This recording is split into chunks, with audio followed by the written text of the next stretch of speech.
Ano ka, top scorer ka kanina, ang dami mga focus, pero kinapos yung team.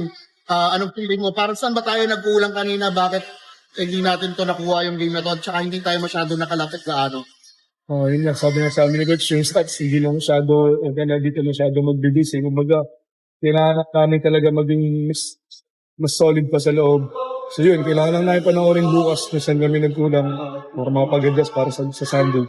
And ito, go or die sa Sunday. Pero ang question kasi dyan, sinasabi nila bata pa daw yung Rainer Shine, parang hindi yata nila kaya yung mga ganitong mga pressure. Tingin mo ba ready na kayo sa mga ganitong back to the whole games na ito na nga, go or die game na tayo.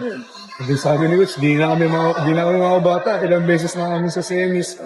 So, kailangan lang namin talaga magtiwala sa isa't isa kasi kami naman to hanggang susunod na game, do or die. Kami pa rin to. So, kailangan namin mag-stick sa isa't isa and bukas yun. Rin namin sa viewing yung mga kailangan namin na-adjust.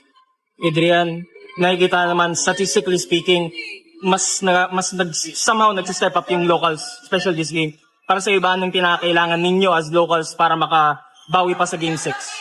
Talagang credit din sa mga kasama ko. Talagang hindi sila sumusuko. Alam mo yan sa practice. Talagang lahat yan masisipag. So lahat kami may gusto patunayan. Sabi nga ni Coach, ito yung oras para ma-market namin yung team namin, yung sarili namin. So kailangan namin buhat talaga magtrabaho pa. Kulang pa may mga kailangan pa kami adjust para sa Sunday. For you, offensively, okay naman. Defensively, ano yung tingin mong mga kailangan pang i-work on? Do you think it's just a half-court defense, full-court press na medyo kailangan pang pagbutihan pa? Mas kailangan pa namin gumiin. Yung kailangan lang namin kasi kita naman natin, doon naman Hindi naman Jay, kailangan lang namin sa umiklik palalo. Final question. For how many seasons na laging semis lang ang Rainer Shine? Pero para sa'yo, ano yung pinakakailangan nyo para matigil na yung semis curse ng Rainer Shine? Kaya nga, sabi nga ni Coach sino mas matalino, yung mag-advance.